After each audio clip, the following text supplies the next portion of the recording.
Hey everyone, it's Sarah, and today I'm going to talk to you about using food when training your dog, specifically the difference between using food as a lure and using food as a reward system. Now, it's really important to know the difference between these two things because not using them correctly can lead to some really frustrating behaviors. For example, your dog only working when there's food present and not responding to cues when there isn't food present. So we're going to talk about those differences, and I'm going to show you how to use both luring and reward to your advantage when it comes to building the bond with your dog and working through training behaviors with your dog as well.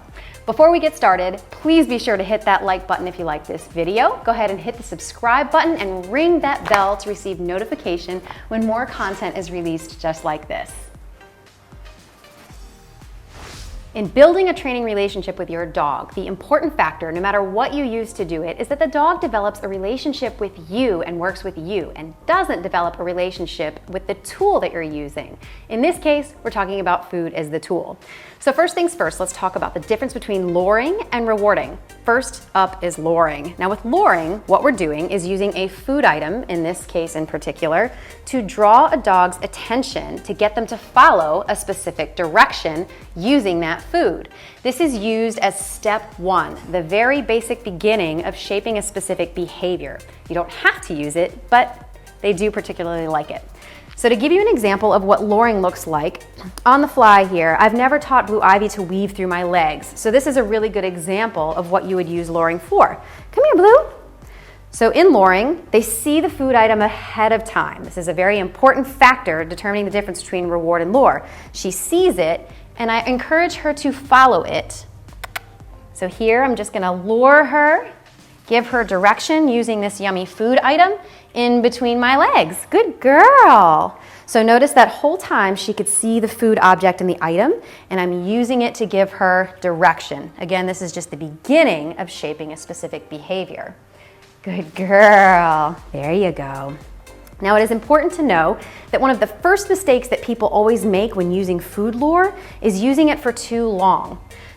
So the best way to avoid this mistake and having a frustrating behavior where your dog only works when food is present is to begin weaning out the food lure as quickly as possible, or as we call it, fading it out, meaning that you're going to start using a reward system or other ways to pull your dog into the positions and exhibit the behaviors that you want to see.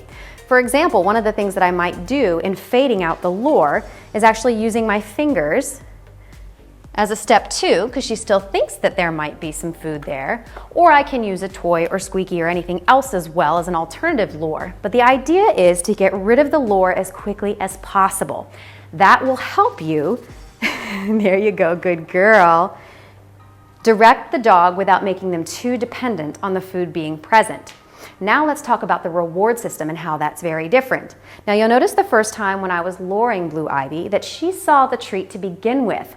So you can think of it almost like a bribe. Here's what I have, and if you do this for me, you get this yummy thing at the end of that, in addition to providing direction. But reward is different. So reward only comes at the very moment that you want to tell your dog that's exactly the behavior that I want to see, and I want to see you repeat that behavior again and again. So for example, to show you what a reward looks like, you can see Blue Ivy here can't see the treat. I'm not bribing her or pulling her or drawing her into any direction.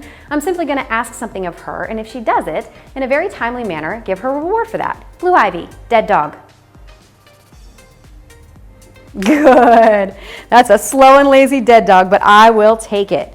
So the food only comes out when I'm using it as a reward the moment that she does what it is that I'm asking of her. Let's see that again. No food reward in my hand. Blue Ivy, sit. Good. I could have rewarded her right there again, but we'll try dead dog again. Blue Ivy, dead dog. Yes. So the food comes out right at the moment to reward her and tell her that's the behavior that I wanted. Please do that again and again. So some important differences there. Again, luring is using that to draw them in. You should fade that out very, very quickly so they're not dependent on food. And reward system is really that pat on the back, that good job. You did exactly what I wanted you to do, and I want you to repeat that behavior. Now, mistake number two that I want to cover before we wrap this up is accidentally using a food lure when you're meaning to use a reward system. And what I mean by that is them knowing that you have the treat, and now you're in a sense, as I mentioned before, bribing them. So be sure that when you switch over to a reward system with your dog, that they can't see it and you're not accidentally pulling them into it. One time that I find that this is really common is people working on heel. Come on, Blue Ivy. Let's get into a heel.